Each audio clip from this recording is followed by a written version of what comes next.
ተመስገናችሁ የወደዳችሁ እናንተ እግዚአብሔርን የምትወዱ መሳሰላችሁ በሚቆያችሁ ከዚህ እግዚአብሔር አምላካችን ይመስገን ብለን እንድናመሰግነው አንደበታችንን ለምስጋና የከፈተ ጉልበታችንን ለእሱ እንድንገዛ እንድንሰግድ ጤናውን ፍቅሩና ትምህርትን የሰጠው በቤቱ የተወሰነ የቅዱሳን አምላክ የሃይማኖታችንን አምላክ የሰላም አምላካችን ዛሬ በወቅቱ በተባለ ክርስቶስ ጋር ተሰጥቶ ተሰጥቶ የተመሰገነ ለበዓለ ስቅለተ ክርስቶስ በሰላም በጤና አደረሰን አደረሳችሁ። ሰላም አደረሳችሁ። ንጹሕ ደግሞ ለዚህ እዚህ ሰው ደም እኔ ንጹሕ ነኝ። የማቴዎስ ወንጌል ምዕራፍ 27 ከቁጥር 24 ያለውን መነሻ በማድረግ በእግዚአብሔር ቅዱስ ፈቃድ ለአጭር ደቂቃ በዚህ ርዕስ እንማማራለን። የምስጢር ባለቤት ጌታችንን ማስተዋሉን ያድለን። በዓሉ ታላቅ በዓል ነው። ከዘጠኙ አበይት በዓላት የጌታችን የመድኃኒታችን አበይት በዓላት ተብሎ የሚጠሩ ዘጠኙ አበይት በዓላት ዘጠኙ ንዑሳን በዓላት ተብሎ በቤተ ክርስቲያን የተወሰኑ እናክብራቸው። ከዘጠኙ አበይት በዓላት አንዱ ስቅለተ ክርስቶስ ነው። በዓለ ስቅለት ለየት ያለ ነገር ይቆጠራል። ሁሉም አቀራረቡ የየሁሉ የራሱ የሚለው ተከታይ ካለው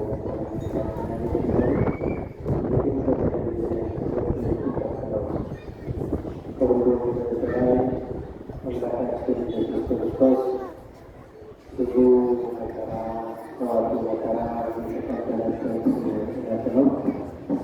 የአምስቱ አምስት መቶ ዘመነ ፍዳ ዘመነ ኩነኔ ማብቂያው መደምደሚያው ዕለት ነው።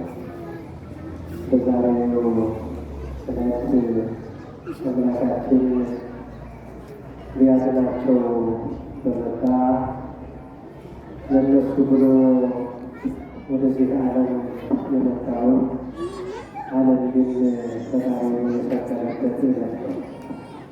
ፈጣሪውን በእንጨት ላይ ያዋለበት ያንጠለጠለበት ራቁቱን አድርገው የሰቀሉበት ዕለት ነው።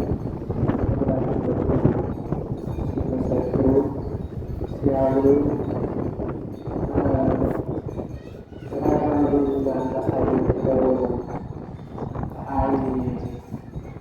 ጨለማ ስትሆን ጨረቃ ስትሆን ከዋክብቱ ከክብራቸው ከቦታቸው ሲወጡ ሰዎቹም ሲጠራው በሚል ጸንተው ነው።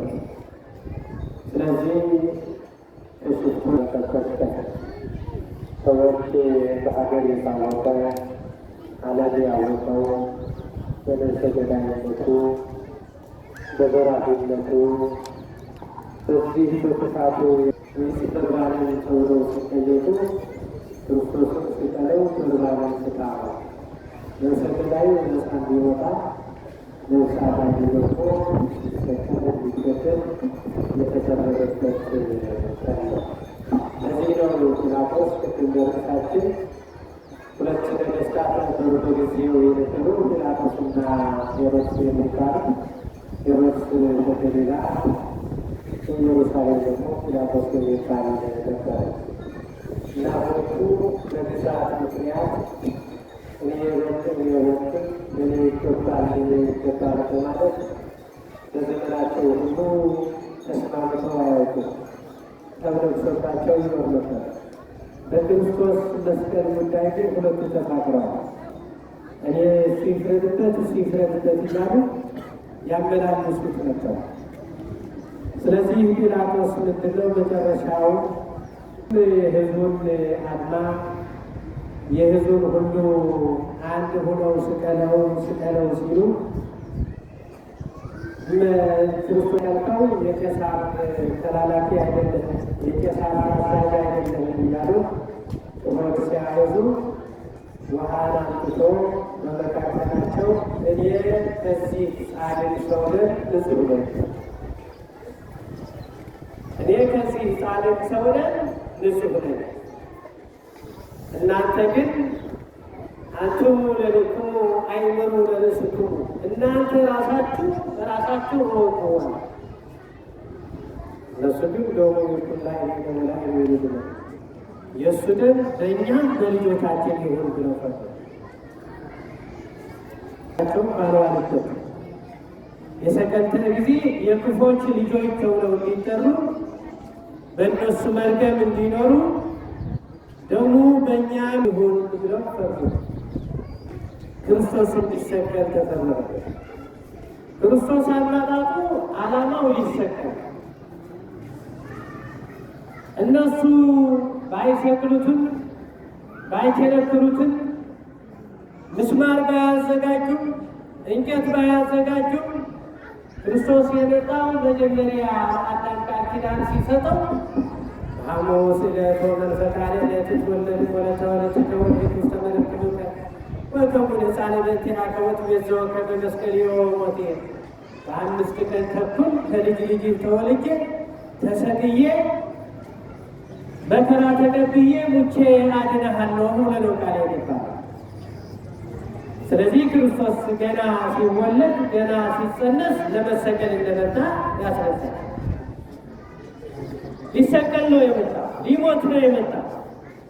ሞተ ነው ሞታችንን የሚያጠፋው፣ ተሰቅለ ነው ስቅለት ነው ስን የሚያድነው።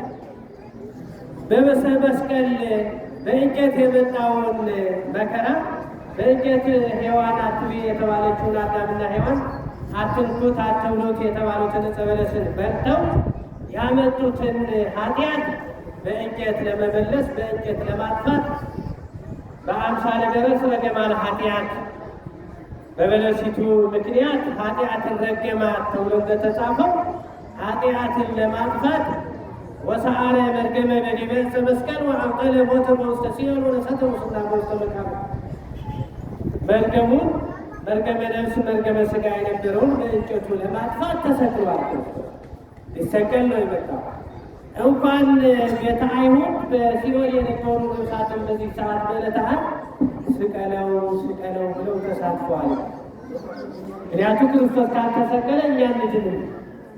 ክርስቶስ መሰቀሉ ለእኛ በረከት ነው። የክርስቶስ መሰቀል ለእኛ ሕይወት ነው። የክርስቶስ መሞት ለእኛ መድኃኒት ነው። እሱ ሞቶ ሞታችንን ያጠፋዋል። በሞቱ ለሞት ደምሰሰው፣ በሞቱ ሞትን አጠፋው ተብሎ እንደተነገረ ያድነን። እነዚህ መከራዎች እኛ መሰቀል የሚገባውን የአዳም ዘር አዳምና ልጆቹን መሰቀል ሲገባን እሱ ተሰቅሎ አዳነን ማለት ነው። ክብርና ምስጋና ለአምላካችን ነው። ስለዚህ ክርስቶስ በዚህ ቀን ድርብርብ የሆነ ስቃይ የተቀበለበት 7ቱ ተአምራት የተከሰቱበት በሰማይ ፀሐይ የጨለመችበት፣ ጨረቃ ደም የሆነችበት፣ ከዋክብት የረገፉበት፣ ሰማይ ኃይለ ሰማያት የተናወጠበት፣ በምድርም ሙታን ከመቃብር የተነሱበት፣ ድንጋዮች የተፈተቱበት፣ መቃብር የተከፈቱበት፣ የቤተ መቅደስ መጋረጃ ከ2 የተቀደደበት፣ ተአምራት የታየበት፣ ሙታን ሕያዋን ሲሰቅሉት ሙታን ተነስተው አምላክነቱን የመሰከሩበት ነው። ከነ አብርሃም ጀምረው የሰቀላችሁት የዓለም መድኃኒት ነው፣ እሱ ነው ያዳነን፣ እሱ ነው አምላኩ ብለው ሙታንም ሳይቀር የመሰከሩበት ዕለት ነው። 13ቱን ሕማማተ መስቀል የተቀበለበት ቀን ነው።